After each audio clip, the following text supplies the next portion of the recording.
नमस्कार दोस्तों, मैं प्रियांश रोगंशी स्वागत करता हूं आपका आपके पसंदीदा YouTube चैनल में। जैसा कि आपको पता है कि मैं आपके लिए वर्ल्ड अफेयर से रिलेटेड या करंट में कोई अच्छे टॉपिक्स हैं जिससे आपका जनरल नॉलेज का ज्ञान जो है वो ज़्यादा इंप्रूव हो, वह ऐसे मैं टॉपिक आपके लिए लेकर आता रहता हूं। तो जिस भी स्टूडेंट ने मेरे चैनल को लाइक नहीं किया हो तो प्लीज़ जाकर लाइक शेयर सब्सक्राइब जरूर कीजिए और बेल आइकन को दबाना ना भूलें। ठीक है, आगे बढ़ते हैं। देखिए, एक चीज़ समझते हैं आज कि जो इंडियन आर्मी इतने टाइम से काउंटर इंटरजेंसी ऑपरेशन चलाती हुई आ रही है, टेररिस्ट को मारती हुई आ रही है, तो उनके पास से जितने भी वेपन्स इकट्ठा होते हैं तो इंडियन आर्मी उनका क्या करती है। ठीक है, सबसे बड़ी बात यह है कि आपको एक चीज़ समझनी होगी कि इंडियन आर्मी अभी तक कितने टेररिस्ट को मौत के घाट पहुंचा चुकी है। देखो, अभी तक 30 साल हुए हैं, करीबन 1990 से स्टार्ट हुई थी इंटेलिजेंस से लेकर अभी तक 2020 तक 50,000 से ज़्यादा टेररिस्ट को इंडियन आर्मी मौत के घाट पहुंचा चुकी है। अगर 50,000 को आप कैलकुलेट करें 72 हुरों के साथ तो करीबन 36 लाख हुरों से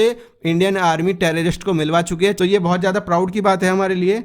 और इसमें एक चीज़ समझने वाली ये है कि यूएन का नाम आप सभी ने सुना होगा, संयुक्त राष्ट्र नाम आपने जरूर सुना होगा। उसमें 193 देश आते हैं और उसमें से केवल 150 देशों के पास 50,000 जो टेररिस्ट आर्मी ने मारे हैं उससे भी कम उनकी आर्मी की संख्या है। इसका मतलब ये है कि अगर आपके पास पावर आ जाए कि आप मरे हुए लोगों को जिंदा कर लो दोबारा, तो आप दुनिया के 150 देशों पर राज कर सकते हो। कि कितनी बड़ी कामयाबी इंडियन आर्मी ने प्राप्त कर ली है। अभी चलिए आगे बढ़ते हैं, देखते हैं कि इंडियन आर्मी सीज वेपन का क्या करती है। ठीक है, देखो, एक चीज है, टाइम्स नाउ का ये आर्टिकल है, इसमें आपको एक चीज दिख रही होगी, क्या? Indian army bid Pakistan bid to smuggle weapons Jammu Kashmir AK-47 240 rounds of ammunition seized. मेरा दिखाने का मकसद क्या था, ये देखो कितने सारे हथियार हैं जो पाकिस्तान के थ्रू खोदकर या फिर कहीं और किसी और रास्ते थे, वे सब आते रहते हैं। स्मगल वेपन्स हैं, इंडियन आर्मी इनका क्या करती है, आपको बहुत ज़्यादा इंटरेस्टिंग लगेगा, तो बने रहिए मेरे साथ। देखिए, सबसे पहले देखिए जो सीज्ड वेपन होते हैं वो किस किस टाइप्स के होते हैं। सीज्ड वेपन में सबसे पहले आते हैं एक्सप्लोजिव्स, मतलब कि कोई आपका TNT हो सकता है, प्लूटोनियम हो सकता है, IEDs हो सकते हैं जो नक्सल्स भी यूज़ करते हैं कभी कभी, और कभी कभी वे कुकर्स भी यूज़ करते हैं। ठीक है, एक्सप्लोसिव बनाने के लिए ग्रेनेड्स हो सकती हैं। ठीक है, और एक होता है आपका लाइव एम्यूनिशन। लाइव एम्यूनिशन का मतलब होता है AK-47 राइफल्स हो सकती हैं, स्नाइपर्स हो सकती हैं, पिस्टल्स हो सकती हैं, मशीन गन्स हो सकती हैं, कार्बाइंस हो सकती हैं, स्नाइपर्स हो सकते हैं, वेरियस टाइप्स के इसमें आते हैं। ठीक है, तो सबसे पहले दोनों पार्ट में आपके वेपन्स डिवाइड हो जाते हैं। अगर आपका एक्सप्लोजिव्स है, अगर आपका कोई ज्वलनशील पदार्थ है तो उस टाइम पर आपके एक्सप्लोजिव्स में आते हैं। और इंडियन आर्मी अभी तक मतलब कि 30 सालों में 6,000 किलो आपका IED, 63,000 ग्रेनेड्स और 13 टन आपका RDX को बरामद कर चुकी है। अच्छा, इंडियन आर्मी इसका करती क्या है? इंडियन आर्मी इसको कंट्रोल एनवायरनमेंट में ब्लास्ट कर देती है, कहीं सुरक्षा के घेरे में, ताकि कोई आदमी उसमें ना जाए या कोई पशु पक्षी ना उसमें चला जाए। बात आती है आपकी फायर आर्म्स पे। फायर आर्म्स, जो भी आपकी फायर आर्म्स इकट्ठा होती हैं, सबसे पहले उनका प्रदर्शनी होती है, उनकी एक मतलब कि प्रेस कॉन्फ्रेंस होती है, उसमें बताया जाता है कि ये राइफल्स हमें बरामद हुई हैं, ऐसे ऐसे इतने इतने राउंड्स गोलियां मिली हैं।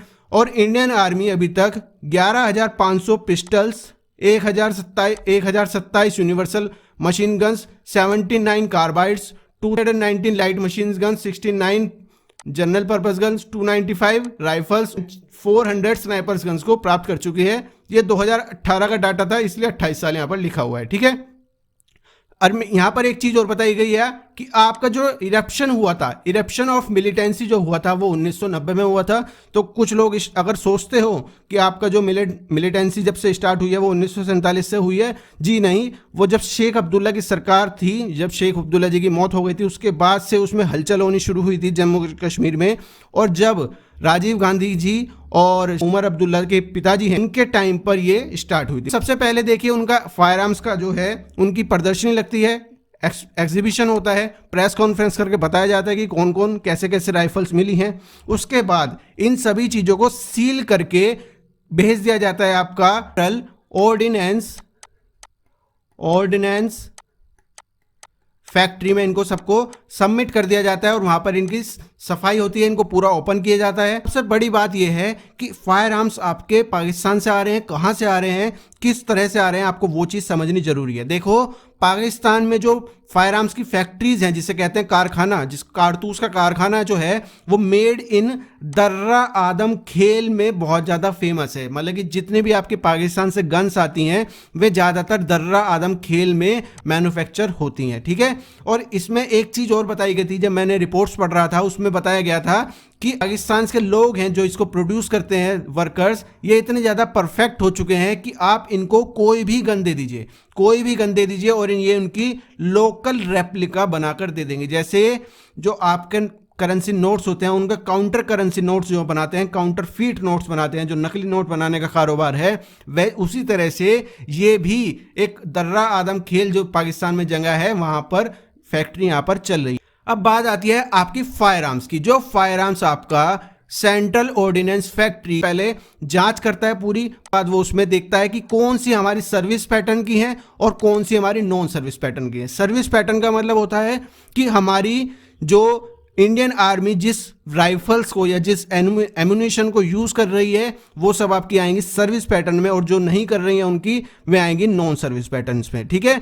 तो एक चीज़ समझिए, जितनी भी आपकी सर्विस पैटर्न की जो राइफल्स होती हैं, मान लीजिए इंडियन आर्मी AK-47 यूज़ कर रही है, ठीक है, और इंडियन आर्मी को ही AK-47 मिल गई, किसी टेररिस्ट के पास AK-47 थी तो उसको दे दिया, तो आप ये मत समझिएगा कि उसको एक्सचेंज कर लेंगे, वे एकदम बिल्कुल नहीं एक्सचेंज करेंगे।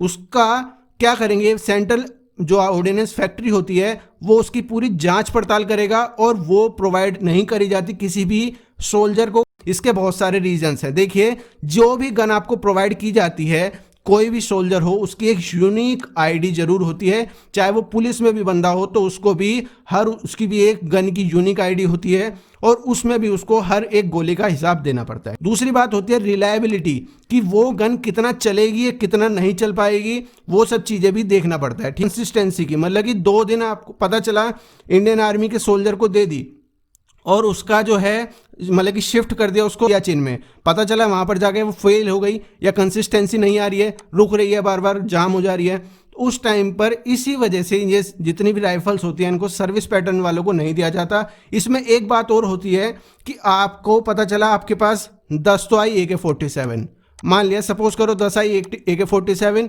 और 12 आ गई आपके पास AK-56। चला आपने बांटनी शुरू करी, के पास AK-47 है और 12 लोगों के पास AK-56 है, तो AK-47 वाला कहेगा कि मुझे AK-56 दे दो, या फिर उसको मतलब कि इसके AK-47 के फंक्शन तो पता होंगे AK-47 वाले को, मगर 56 के फंक्शन नहीं पता होंगे।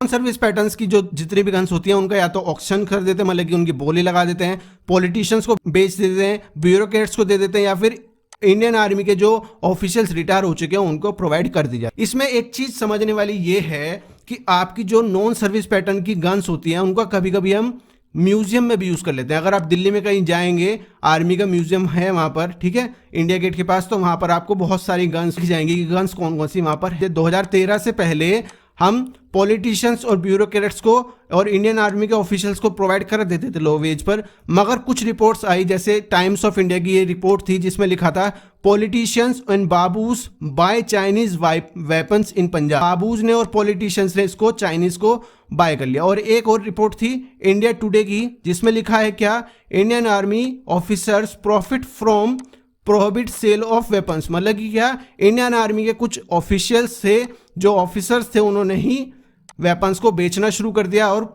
प्रॉफिट कमाना शुरू कर दिया और उन्होंने इग्नोर किया कॉन्सिक्वेंसेस, मतलब कि इसके क्या परिणाम हो सकते हैं। पास से इंडियन आर्मी ने बहुत ज़्यादा लगाम लगा ली है।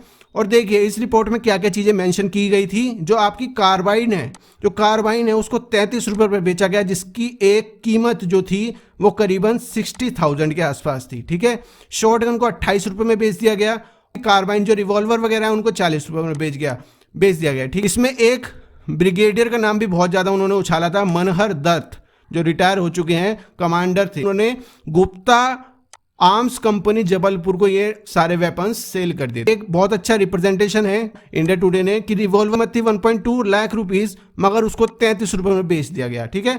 1 लाख की पिस्टल को 28 रुपये में बेच दिया गया और 60,000 की रिवॉल्वर को, राइफल को आपको 40 रुपये में बेच दिया गया। तो इस तरह से जो सारे मतलब कि बाबूज होते हैं जो सेंट्रल ऑर्डिनेंस फैक्ट्री में वर्क करते हैं छोटे, उन्होंने इतना ज़्यादा प्रॉफिट कमाया। अभी तो आपको सब समझ में आ गया होगा कि जो आपके एक्सप्लोजिव्स होते हैं उनको तो जला दिया जाता है वहीं पर, और जो आपके मेन वेपन्स होते हैं उनको सर्विस के लिए देखा जाता है कि वे कैसी कंडीशन में, अगर वो अच्छी कंडीशन में है, चाहे वो विदेशी ही क्यों ना हो, तो उनको या तो हम बेच देते हैं, ठीक है, या फिर उनको ट्रेनिंग पर्पस के लिए यूज कर लेते हैं। फिर इनको खोलकर हम चीजें समझते हैं कि उनमें क्या क्या और नई टेक्नोलॉजी यूज की गई है। देखिए, अब एक नई रिपोर्ट आई है जिसमें लिखा है कि सिक्योरिटी फोर्सेस ने, ये नवंबर की ही रिपोर्ट है, नवंबर 2020 की, जिसमें लिखा गया है क्या कि आपकी सिक्योरिटी फोर्सेस ने इस बार जम्मू कश्मीर से AK-47 को कम पकड़ा है और आपके पिस्टल्स को ज्यादा पकड़ा है। पिस्टल है कि आपका शॉर्टेज ऑफ वेपन चल रहा है टेरर आउटफिट्स में। और इसमें एक चीज और खुलासा किया गया है कि जो आपके टेररिस्ट वे हैं, रूट किया गया है, उनमें 21 से लेकर 25 ईयर्स के लोग ज्यादा हैं, ठीक है, और उनमें से कुछ तो 20 साल से भी छोटे हैं। तो आपको ये चीज समझनी होगी, टेरर आउटफिट्स में जो इंडियन आर्मी जो कॉर्डन एंड सर्च ऑपरेशन चला रही है, जो इंडियन आर्मी का मोराल भी बहुत ज्यादा हाई है।